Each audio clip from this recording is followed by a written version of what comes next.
And at that point, I can then can make It just seems to me that that is the showstopper. You either do that, and you can go on your merry way and get rezonings or whatever else and build whatever you want to do, or we're not able to do that. And that changes the whole picture. And that has to be done before we can move anywhere. Is that correct, Ruth? That's the real question. Before they go to this expense, do you want to see the stream moved? I mean, because do you want to see the floodplain? Stream is not moving. Do you want to see this modified? I mean, the current land use plan that you are under states that We're giving over double the amount of flood storage. Have is a crosshatch on a drawing. There's a lot more that you know that goes into detail of actually how you accomplish that, Absolutely. and both in the constructing and as well as its operation and maintenance. And so it goes way beyond just the crosshatching on that plan to make that kind of decision. Have there been any follow-up on issues such as this, say 10 years down the road when you have altered the floodway and the fringe as to, Well, did it go back to its original area? I'm not really sure the question. I might be able to help you, David.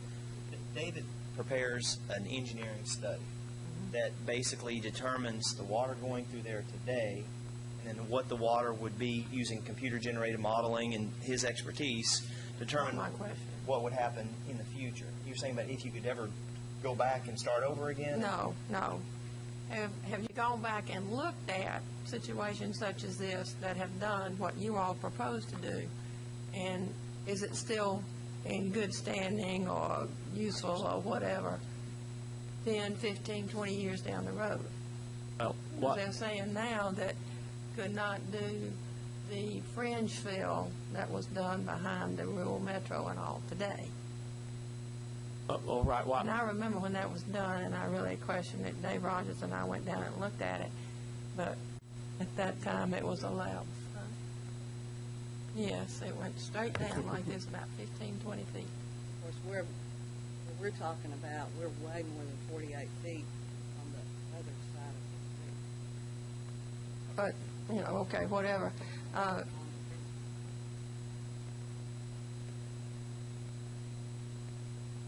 So you're not aware of That we any would be follow-up swapping. that has ever been later on I know these we types of haven't- changes?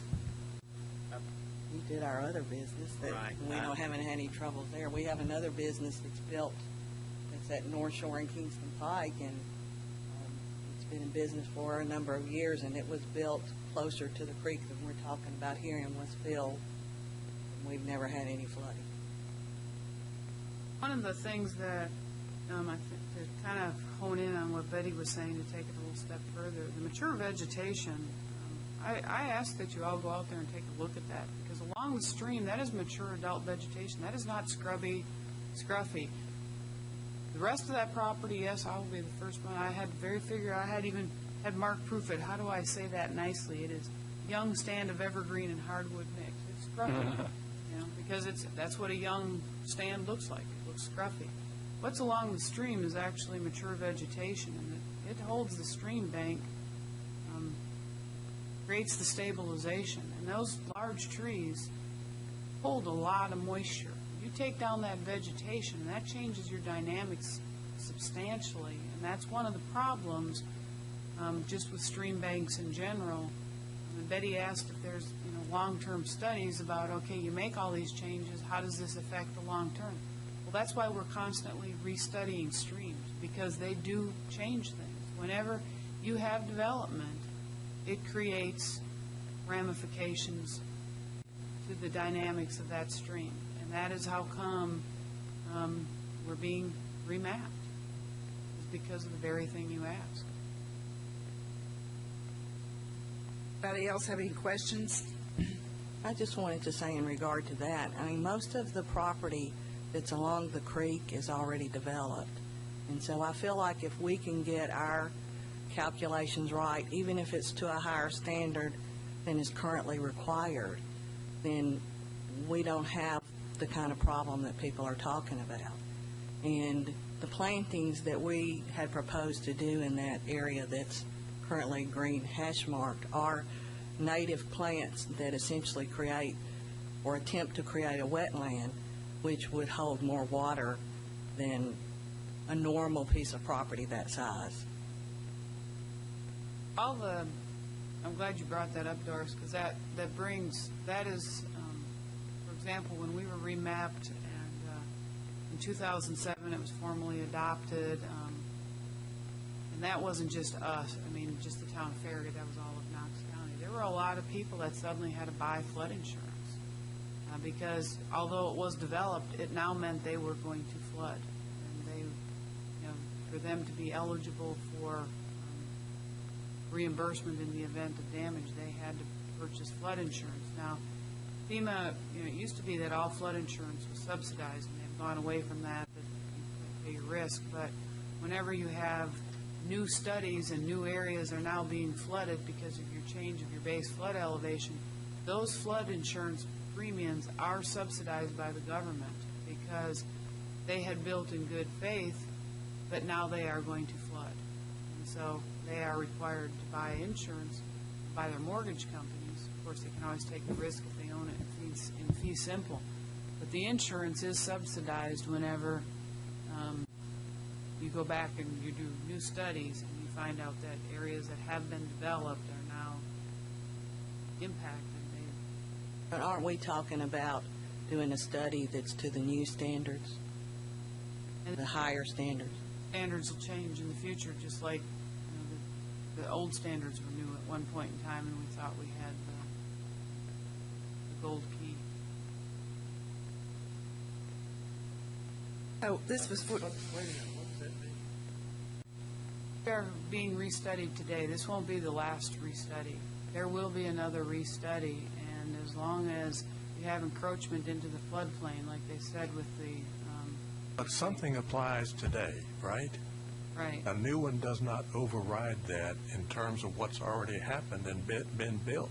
Yeah, it Right. does. Betty was with asking about with 10 to 20 redevelopment. years out. Yeah, she was That was the asking about the context of her 10 to question. 20 years out and what happens, and do we look at the ramifications? And the answer is yes. That's why we constantly have restudies. Now, restudies are really expensive, and that's how come not every stream in Knox County was picked. They just pinpointed the ones that they felt. I mean, we didn't pick it. They did their preliminary work. Hypothetical. Let's say they get into agreement with you, present a plan to FEMA. FEMA says, yeah, you can do that. Are you saying the next time FEMA makes more difficult rulings that they have to accommodate that? Process, yeah. Not if you're already built. They would be grandfathered in. Yeah, I mean, Right. yeah, once it's done, but you can't say it's not going to impact what's already there, and that's what Betty was asking about. Where is it going? But at one If you point, look it back in sounded the to me future. like you were saying that then that's going to get tougher and we'll have to change it. And It will be tougher in the future to go through the process But because the it will be applicants- constantly changing. But the applicant, obviously, whatever's in place today is the standard that we would hold them to. Obviously, we can't forecast Right, what's in the right, yeah, future. we have no way of Which is a knowing what's moving in the target, so future. it's Not a stagnant map, and you've got property outside the town. You've got the whole, it's a whole, a big watershed. it's like a spider web. You touch it here, and it vibrates up. And it changes over time. As more development takes place, miles from here. Now, wherever in that watershed. But, even if the real estate the same, you still haven't been updating your model. But, so, trying to catch the,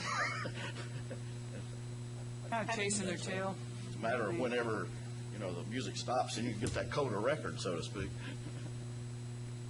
I would like, I'm sorry, Mr. Allen.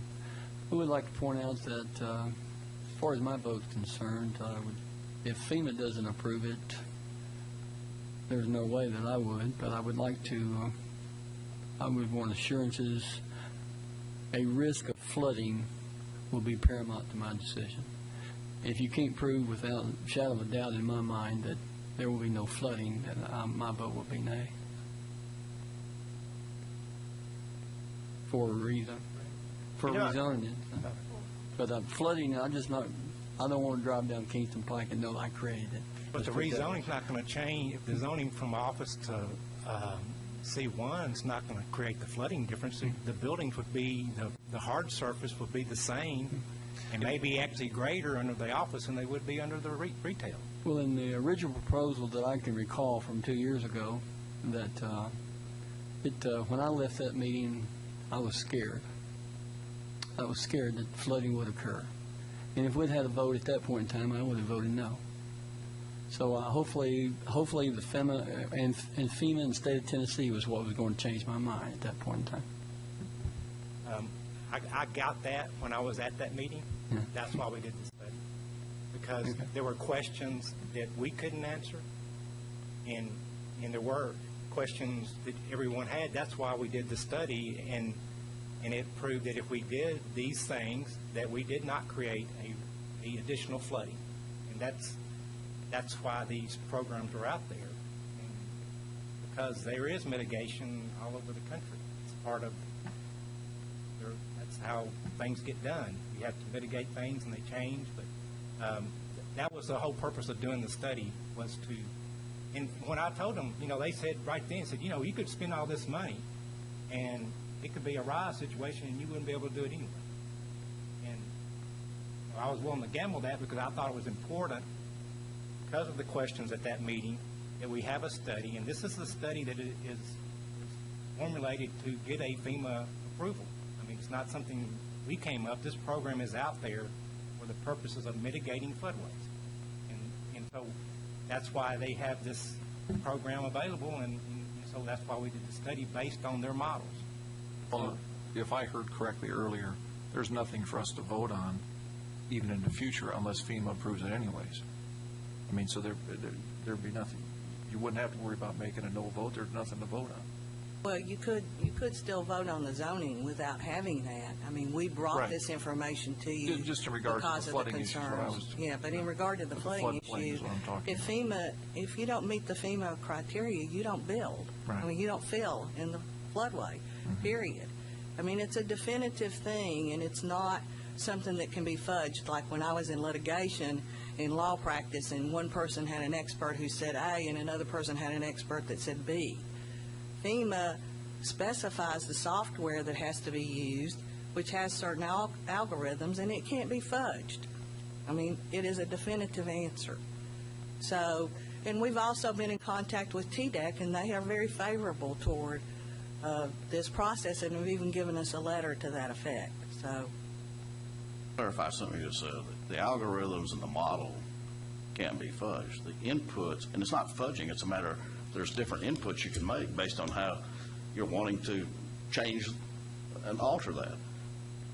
I mean, if you Okay. wanted to be dishonest and I'm input not talking about, something that it's not wasn't an honesty and correct, dishonesty, it's just there are various No, I mean- inputs you can make to the model I'll let based David. on the design or what you're planning to do with, for instance, the cut and fill. Oh, you're right. Or longer or wider, you it could changes come the up model. with a different It's not- design, and That's your what I'm saying, inputs there's a would be variety of inputs that go to the model. The model is not a matter of fudging anything, or, No. it's just the model. But if you are saying that this is the plan, that you're going to input into the program, the inputs are established, and the outcome is established, and it's not a matter of someone's Once you subjective. pin down the inputs, then it's not a matter of fudging anything, and the model that's accepted that cranks out the analysis.